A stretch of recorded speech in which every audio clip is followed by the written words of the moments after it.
Hello मेरे प्रिय छात्रों, आज हम पढ़ने जा रहे हैं सोहनलाल द्विवेदी द्वारा रचित कविता ओस। कवि सोहनलाल द्विवेदी जी जो है वो ओस की बूंदों से बहुत ही अभिभूत है। वह कहना चाहते हैं कि जाड़े में जब ओस की बूंदें अलग अलग जगह हमें दिखाई देती है तो वो प्रकृति की सुंदरता चारों ओर बिखेरती है। तो आइए पढ़ते हैं अब कविता। हरी घास पर बिखेर दी है ये किसने मोती की लड़ियाँ, कौन रात में गूंथ गया है ये उज्जवल हीरो की कड़ियाँ। हरी घास पर बिखेर दी है यानी जाड़े के मौसम में जब हम सुबह उठकर देखते हैं तो चारों ओर हमें जो ओस की बूंदें हैं वो घास पर, फूलों पर, पत्तियों पर दिखाई देती है।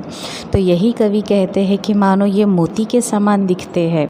और उसके पश्चात कवि को जिज्ञासावश ऐसा लग रहा है कि मानो रात के सन्नाटे में कोई आकर ये उज्जवल हीरो की कड़ियाँ गूंद गया हो। ये सुंदर सुंदर मालाएं, ये सुंदर सुंदर जो ओस की बूंदें हैं इनको आपस में गूंद कर मोतियों जैसा हार बना कर गया है। जुगनू से जगमग जगमग ये कौन चमकते हैं यो चमचम, नभ के नन्हे तारों से ये कौन दमकते हैं यो दम दम। इन कविताओं में, इन कविता की लाइंस में कवि कहना चाहते हैं कि ओस की बूंदों की नैसर्गिक सुंदरता से कवि बेहद ज़्यादा अभिभूत है।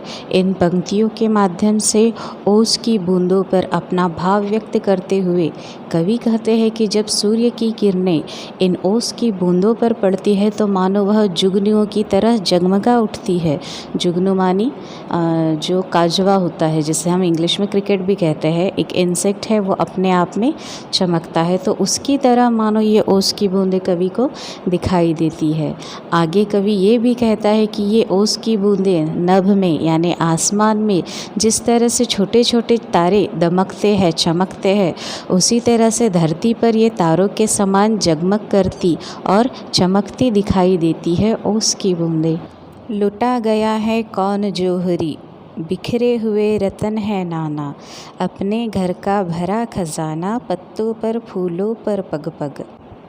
कवि कहता है कि जिस तरह पत्तों पर, फूलों पर और कदम कदम पर चमकती ये जो ओस की बूंदें हैं ये रत्नों के समान है। रत्न माने जो जेम्स होते हैं, जो मोती के समान जो रत्न होते हैं उनके समान दिखाई देते हैं। और कवि आगे यह भी कहता है कि इस तरह से जो नाना प्रकार के रत्न है, नाना यानी भिन्न भिन्न प्रकार के, बहुत ज़्यादा प्रकार के जो रत्न हैं मानो धरती पर चारों ओर बिखरे हुए हैं।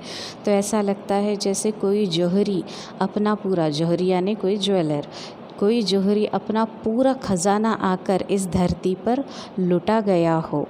ये देखिए ओस की बूंदों की सुंदरता, मानो जैसे किसी ने हीरो का हार पिरो दिया हो। कितनी खूबसूरत है इसकी खूबसूरती। बड़े सवेरे मना रहा है कौन खुशी में यह दीवाली, वन उपवन में जला दी है किसने दीपावली निराली। बहुत ही खूबसूरत पंक्तियाँ हैं। इन पंक्तियों में कवि कहता है कि ओस की बूंदें ये जो है सुबह सुबह ये ऐसे चमकते हुए दिखाई देती है मानो जैसे वन में यानी बगीचे में, वन माने जंगल, जंगल में, बगीचों में किसी ने दिए जलाए हो इस ओस की बूंदों से। और जैसे ही सूर्य की किरण इस बूंदों पर गिरती है, इस ओस की बूंदों पर गिरती है तो वो दिए के समान जगमग करने लगती है, मानो कोई दिवाली मना रहा हो वन में और बगीचों में।